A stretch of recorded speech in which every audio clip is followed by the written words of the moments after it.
People always seem to ask, what makes a good Mario game? Well, usually the princess gets kidnapped by a monster who wants to do unthinkable things to her, and usually it's up to an Italian plumber to rescue her. Sometimes with the help of his brother, who is so shit scared of ghosts. Back in 2007, we got another 3D Mario adventure, which basically did more of the same, but this was in space. Enter Super Mario Galaxy. Now, I'm just going to say this right off the bat. I fucking love this game. This is more of the spiritual successor to Mario 64 than what Sunshine was. Not that that game was a bad game. I already gave you my thoughts on that game, so if you want to check that out, then please feel free to do so. Oh, and while you're at it, subscribe to this channel.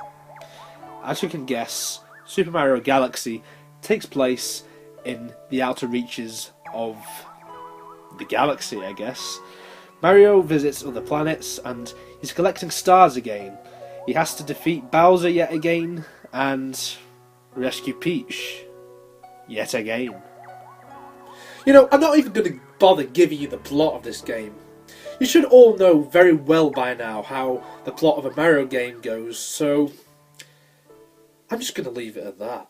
The main thing about this game is the gameplay. It kicks so much ass.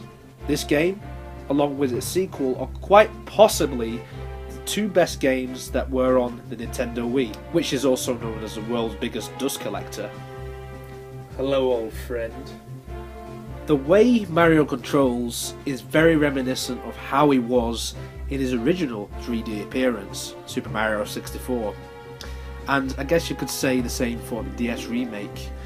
The long jump returns and the triple jump is better than ever.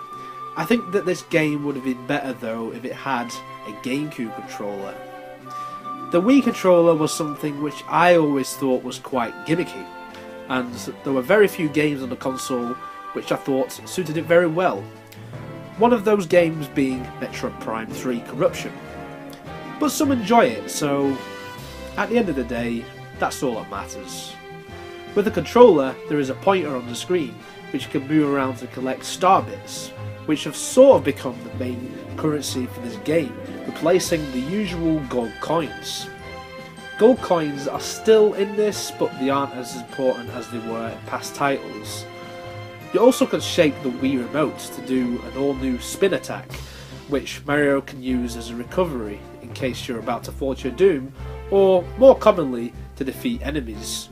You can also shake the Wii remote when you come across these launch stars, and they launch you into another area of the level. I always love these.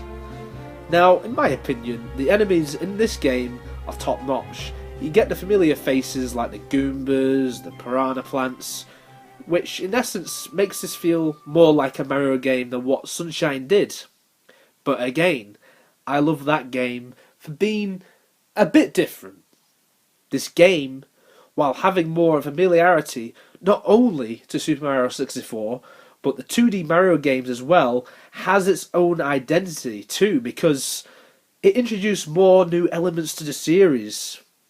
The level design, for one, is some of the best level design that you'll see in any video game full stop. The way gravity is used in some parts is good. It takes advantage of the idea that Mario is in space. This game was notable for being the first 3D Mario game to finally have the Fire Flower.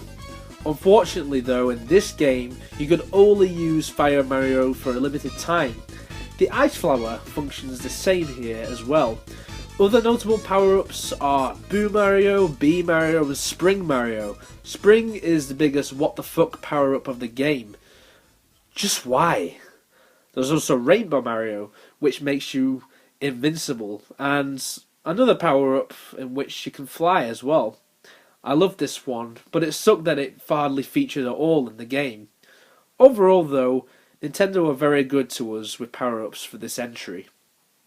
Super Mario Galaxy has provided me, and many other gamers, with some great memories. As mentioned earlier, some of the levels in this game are awesome to play through, while some are a pain in the ass, like true Mario fashion. For this game, Nintendo decided to go with more level-based approach, meaning that there was less stars per level. When you take both Super Mario 64 and Super Mario Sunshine together, there are far more levels here, and to be honest, I don't mind that.